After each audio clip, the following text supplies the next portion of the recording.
Welcome to the Inspired Podcast. I'm your host, Andrea De La Cerda, and each week I bring you conversations about entrepreneurship, leadership, healing, and creating a life that reflects who you truly are and not simply who you've been expected to become.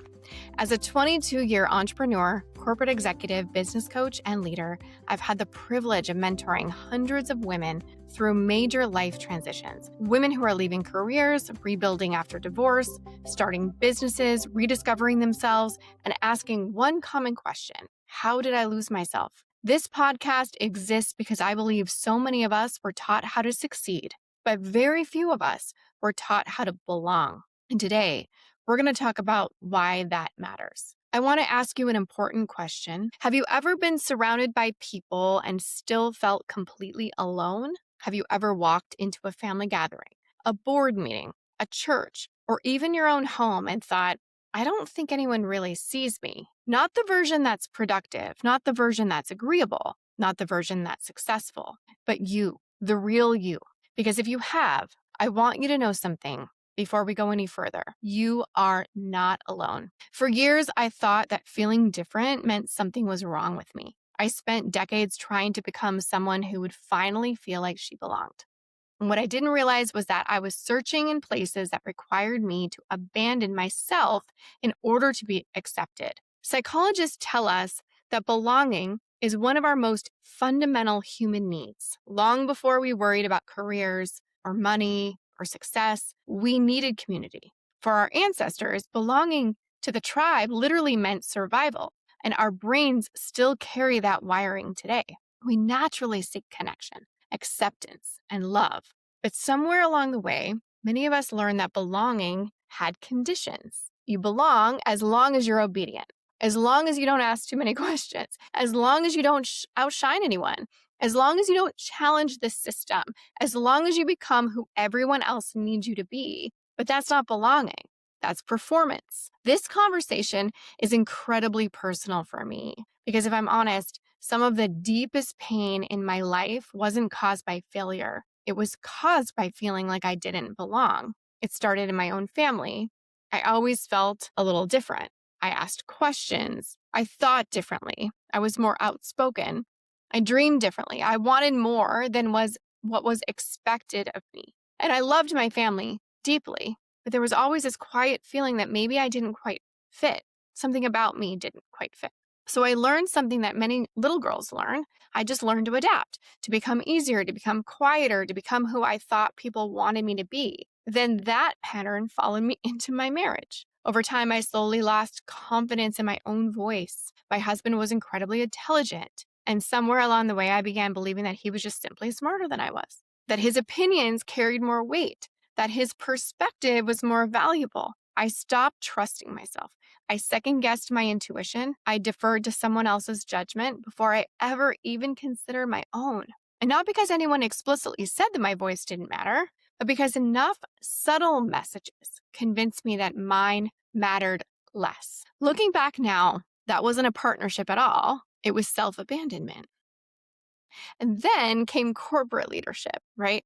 I spent years climbing the corporate ladder inside industries and executive teams that were overwhelmingly male. I often found myself as the only woman at the table. I remember constantly evaluating myself before I would speak. Will they take me seriously? Am I too emotional? Should I say this differently? Do I sound confident enough? It was exhausting. And not because I wasn't capable, though, but because I was spending so much energy trying to fit into a leadership model that wasn't designed with women like me in mind. There was always this quiet pressure to become someone else, to lead differently, to communicate differently, to be accepted.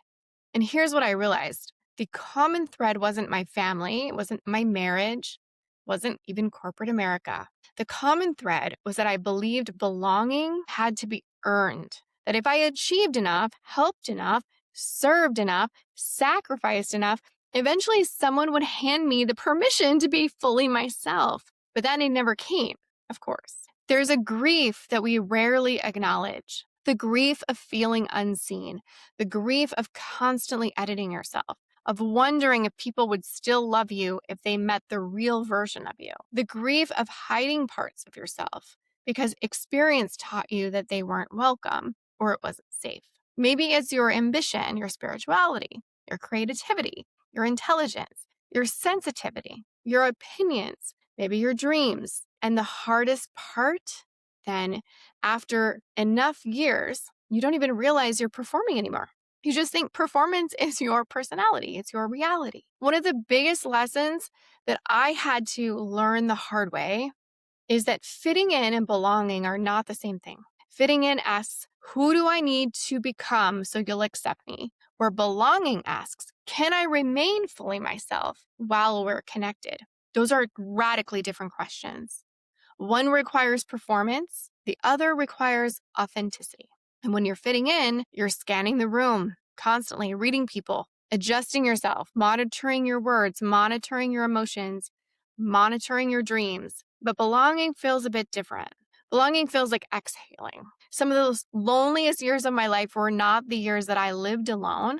They were the years that I was surrounded by people while also feeling invisible.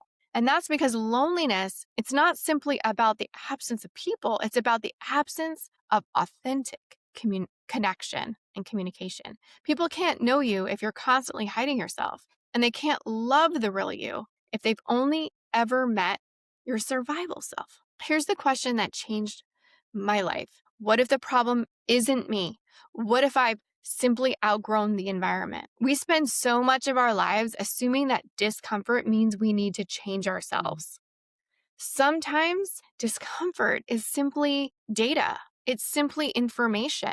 Maybe you're trying to bloom in soil that no longer supports your growth. Maybe you've evolved. Maybe your values have changed. Maybe your purpose has become clearer. Maybe you simply become too authentic for environments that are built around conformity. But guess what? That's okay. Growth often feels like losing your place first before you find your people.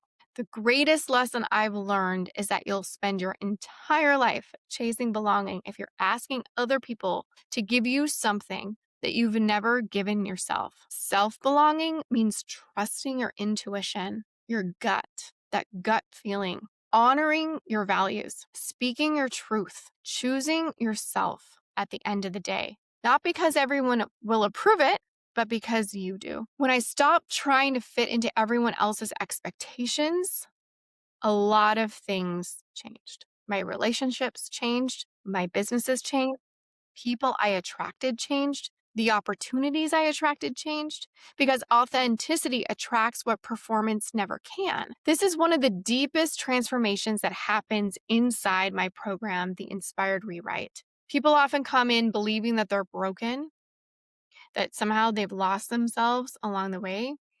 And what they discover instead is that they've spent years adapting to environments that required them to abandon who they really were. And together, we begin peeling away the expectations, the conditioning, the fear, the stories, until people underneath finally get to breathe again. And if that resonates with you at all, that idea that that might be something you would like to experience, I'll include more information in today's show notes so you can go ahead and take a look. If I could go back and talk to the younger Andrea, the little girl that was trying to fit into her family, the young wife that was questioning her own intelligence, that executive trying to earn her seat at the table, I would tell her something that she desperately needed to hear. You don't have to earn your belonging. You don't have to become smaller. You don't have to become quieter. You don't have to become someone else. The places that require you to abandon yourself were never home to you in the first place. So today I want to leave you with 4 questions. Where have you been trying to earn belonging by becoming someone you're not? Where do you constantly feel like you have to edit yourself in your life? What parts of you are you hidden because of the thought that you might not be welcome? And finally, what would change if you stopped asking, do they want me? And instead started asking, can I fully be myself here? Your action step this week is simple. Make 2 lists. The first is every place, relationship, and experience where you feel completely like yourself. Your shoulders can relax. You can laugh freely. You don't have to perform. And the second list is every place where you feel yourself shrinking. Maybe it's the opposite. So ask yourself one powerful question: which list is receiving more of my life? because where you spend your life eventually becomes who you become. So if today's conversation, if this is resonating with you at all, I would love to hear from you. Please send me a message on Instagram. The handle is at Andrea De La Cerda _coach. And tell me, when did you first realize that you were trying to fit in instead of truly belong? I read every message and I would love to hear your story. If this episode spoke to you at all, would you please share it with someone who has spent far too long believing that they're too much or not enough? Because maybe, just maybe, they were never too much. They were simply in the wrong room. Remember this last note. The goal of your life isn't to fit in. The goal is to become so deeply at home with yourself that the right people recognize you immediately. Your greatest belonging doesn't begin when someone else chooses you. It begins the moment you choose yourself. Thank you for spending part of your day with me today. I'll see you next week on the Inspire podcast. Take care. Thanks for joining me on today's episode. If you'd like to explore what your life could look like when your business and life are aligned with what you're really meant to do, get a business audit. I'll personally review your business, look at your social accounts, and give you some precise direction on what's working and how to create even more impact and income. Simply go to AndreaDeLacerda.com, navigate to work with me, and select the business audit. Again, that's AndreaDeLacerda.com. Work with me and then select the business audit. And if you enjoyed this episode, please be sure to like and subscribe. That way more content like this can be shared with you as soon as new episodes drop. Thanks so much for joining again. See you soon. Take care.